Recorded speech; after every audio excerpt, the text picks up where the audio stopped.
प्याज 50 दिन से ऊपर हो चुका है। जलेबी रोग, थ्रिप्स, प्याज में पीलापन और प्याज की कंद की मोटाई बढ़ने की काफी तमाम प्रकार की समस्याएं देखने को मिल रही है। प्याज में इतनी सारी समस्या, बाप रे। अरे घबराओ मत, इस वीडियो को पूरा देख लीजिए, आपकी एक एक समस्याओं का समाधान मिल जाएगा। नमस्कार किसान मित्रों, कात्यायनी ऑर्गेनिक्स के YouTube चैनल में आपका स्वागत है। आज के वीडियो में हम बात करने वाले प्याज की फसल में आने वाली टॉप 5 समस्याओं और उस समस्याओं के समाधान की अपन सारी जानकारी बारी बारी करके जानेंगे। किसान मित्रों, प्याज की फसल में हर दूसरे किसान को प्याज की फसल में थ्रिप्स की समस्या देखने को मिल रही है। अभी तापमान बढ़ता जा रहा है, उसी कारण से प्याज की फसल में थ्रिप्स का प्रकोप भी बढ़ता जा रहा है। थ्रिप्स प्याज की फसल का सबसे जिद्दी कीट है जो नाजुक पत्तियों में से लगातार रस चूसता है और पत्तियों में टांके जैसे निशान बना देता है, जिस कारण से पत्तियां पीली पड़ जाती है और पौधे की ग्रोथ पूरी तरीके से रुक जाती है। उसी कारण से आगे चल के प्याज का कंद जो है वो विकसित नहीं हो पाता। इसी वजह से प्याज की पैदावार के ऊपर इसका काफी नकारात्मक प्रभाव पड़ता है। तो ये तो हो गई प्याज के ऊपर थ्रिप्स के क्या प्रभाव पड़ता है। अब बात करते हैं इस थ्रिप्स को आखिर में नियंत्रित कैसे किया जाए। प्याज की फसल का थ्रिप्स सबसे जिद्दी कीट है, तो इसे एक स्प्रे से कंट्रोल करना काफी मुश्किल है। तो किसान मित्रों, आपको प्याज की फसल में थ्रिप्स नियंत्रण के लिए आपको हर 15 से 20 दिन के अंदर स्प्रे देना पड़ेगा, जिसमें पहले स्प्रे में यानी कि फसल लगभग 15 से 30 दिन महीने भर के आसपास रहे, तब आप शुरुआती अवस्था में फिप्रोनिल 5% एससी फॉर्म में आने वाली दवाई को 250 ml प्रति एकड़ के हिसाब से छिड़काव में दे सकते हो। ये दवाई काफी बेहतरीन है, जिसका लंबे समय तक रिजल्ट रहता है। उसी कारण से फसल में जो थ्रिप्स पत्तियों में अंदर घुस के बैठा रहता है, उसको भी ये काफी बेहतर तरीके से नियंत्रित कर देती है। और दूसरे स्प्रे में आपको प्रोफेनोफास 40%, साइफरमेथ्रिन 4%, ईसी फॉर्म में आने वाली दवाई को 400 ml की मात्रा प्रति एकड़ के हिसाब से छिड़काव में प्रयोग में लेना है। इसके अंदर डबल टेक्निकल रहते हैं और ये कॉन्टेक्ट बेस्ड इंसेक्टिसाइड है, तो आप जैसे छिड़काव में दोगे तो इसके संपर्क में जो भी कीट आएगा वो पूरी तरीके से फसल में से खत्म हो जाएगा। और जो थ्रिप्स पत्तियों में चुप के बैठा रहता है, वहां पर भी ये दवाई जाकर उसको अच्छी तरीके से कंट्रोल कर देती है। किसान मित्रों, ये हो गया पहला और दूसरा स्प्रे। और तीसरे स्प्रे में आपको ऐसी दवाई को प्रयोग में लेना है जिसका रिजल्ट जो है वो लंबा रहे और वो टेक्निकल जो है वो भी हेवी रहे। यानी कि आपको फिप्रोनिल 80% या फिर फिप्रोनिल 40%, इमिडाक्लोप्रिड 40% को प्रयोग में ले सकते हो। ये तीनों दवाइयों में से किसी एक दवा को प्रयोग में लेना है। ये तीनों काफी हेवी टेक्निकल है जो लंबे समय तक थ्रिप्स के ऊपर नियंत्रित करके रखेंगे। किसान मित्रों, वीडियो में हम आगे बढ़ते हैं और बात करते हैं प्याज की फसल में आने वाली दूसरी सबसे बड़ी समस्या यानी कि फफूंद जनित रोगों के बारे में। प्याज की फसल में फफूंद जनित रोग काफी बड़ी समस्याएं होती है, जिस कारण से पत्तियां झुलस जाती है, पत्तियों में पीलापन आता है और फंगस लगने के कारण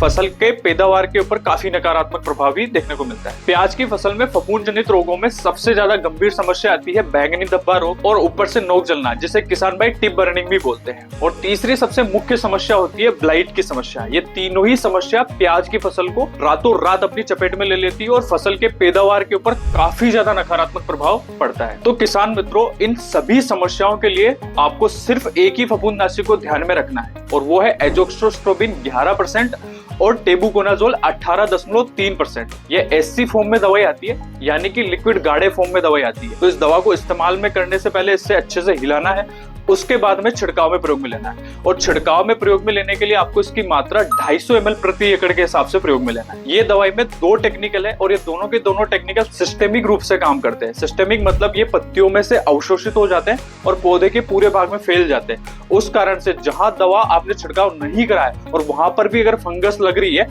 तो उसको भी ये टेक्निक काफी अच्छे तरीके से कंट्रोल कर देगा। अब बात करते हैं प्याज की फसल में आने वाली तीसरी सबसे बड़ी समस्या जो किसानों का सिर दर्द बन चुकी है। जी हाँ किसान मित्रों, मैं बात कर रहा हूँ प्याज के अंदर पीलापन। प्याज के अंदर पीलापन कई सारे कारणों से आता है, उनमें से 2 कारण तो अपन ने इससे पहले जान लिए, यानी कि थ्रिप्स और फफूंद जनित रोग। इन दोनों वजह के कारण भी प्याज के अंदर पीलापन आता है। प्याज में इन दोनों कारण के अलावा तीसरा सबसे बड़ा कारण होता है पीलापन का, वो है न्यूट्रिएंट का सही से मैनेजमेंट नहीं करना। तो किसान मित्रों, इस पीलापन की समस्या के निवारण के लिए आप एक कोम्बो प्रयोग में ले सकते हैं, उसका नाम है प्रोग्रीन कोम्बो। इस कोम्बो के अंदर आपको 2 प्रोडक्ट मिलेंगे। पहला प्रोडक्ट है सीवीड एक्सट्रैक्ट और दूसरा प्रोडक्ट है मिक्स माइक्रोन्यूट्रिएंट। इन दोनों को एक साथ मिलाना और स्प्रे में लेना है आपको। इसमें सीवीड जो है उसकी मात्रा 250 ml प्रति एकड़ के हिसाब से जाती है और मिक्स माइक्रोन्यूट्रिएंट 100 ग्राम प्रति एकड़ के हिसाब से जाएगा। इन दोनों को एक साथ में प्रयोग में लेने से एक तो फसल में पीलापन दूर होगा, दूसरा प्याज की फसल के अंदर तनाव वो भी दूर होगा और बढ़वार जो है वो भी काफी शानदार देखने को मिलेगी। किसान मित्रों, आपको प्याज की फसल में चौथे नंबर पर